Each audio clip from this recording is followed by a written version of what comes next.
the day, but he got heck from his coworkers about it. Now my experience, which was yesterday, I work in an office building which shares about 20 separate offices with other companies. I have one near the end of the hall on the second floor by a door that's always locked. My coworker's office is down the hall, so my door is normally open for people coming to get checks or drop off contracts and checks. Further down the hall is a few other offices occupied, one of which is a place that orders lab tests to be sent to the lab. Earlier yesterday, I heard the owner of that office on the phone with someone yelling to calm down and be respectful, or he wouldn't help her. I ignored most of it because it's not my business. Fast forward to yesterday afternoon, and someone opened the door on the opposite end from me and started stomping down the hall. There are clear signs on the door and even arrows that point you to specific offices you need, and the elevator has office numbers. Mine is 12, and the other one is 16, for instance. Stomping continues, and some lady wearing no mask, coughing up a storm, barrels into my office, slamming the door back into the wall. I had it slightly closed. We've got me, we've got the owner, and we've got Karen. Karen. I have never been spoken to so rudely in my life. How dare you speak to me that way earlier? Keep in mind, the person she spoke to earlier was a guy with a deep voice in his 60s, and I'm in my 20s, and obviously pregnant. Me.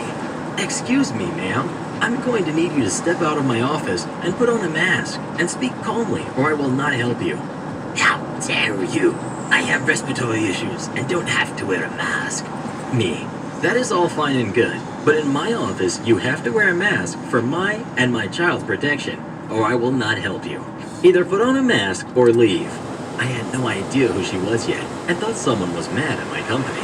Karen starts to come around my desk, to come even closer to me, and I grab the hand sanitizer, the closest thing. Me. If you come any closer, I will call the police, and I will defend myself. Back up and put on a mask.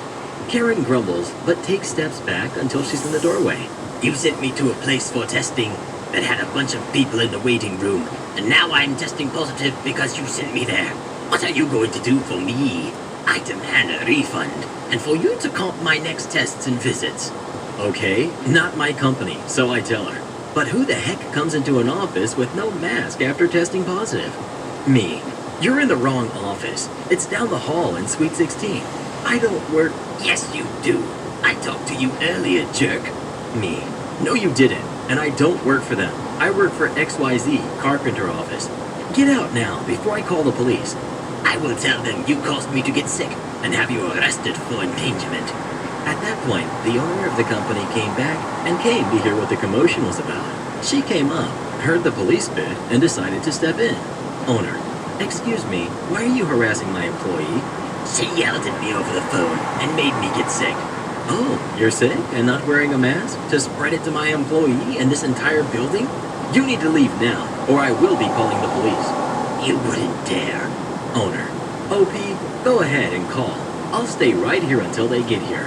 I started typing the number into my phone, and the lady ran down the hall and out of the door. Told the other office about it, and they had all her information and will take care of it with a report. But seriously, now I'm in quarantine and so is my boss, and I'm just hoping I don't have it. Am I the jerk for wanting a redo of my wedding that was ruined 5 years ago? I, 30 female, have been married to my husband, 32 male, for almost 5 years. Our 5th wedding anniversary is coming up in April, and I suggested that we have a redo of our wedding because it was awful the first time around. Sister-in-law always had comments to make about the planning, my dress choice, food, etc. There were some members on my side who struggle with drinking and snuck in vodka and other drinks to my alcohol-free reception. Soon everyone was drinking, which, while I was upset, was willing to deal with it since it made them happy and have fun. However, things took a turn when the people didn't know when to stop. During pictures, my uncle threw up all on the main table where I, my husband, mother, father, mother-in-law, and father-in-law were to be seated. They had to clean the entire table, floor, and remake the table in time for dinner. We had to pay extra for the damage. There were also rude remarks from my husband's side. Shortly after the wedding, my husband and I took note of the ugliness that came from our families and slowly cut them out of our lives and/or reduced contact. We moved in together shortly after, away from both families, and we've been happy ever since. We also both went into therapy since the wedding also brought out some of our negativity and unresolved mental health issues. Lockdown has been hard on us.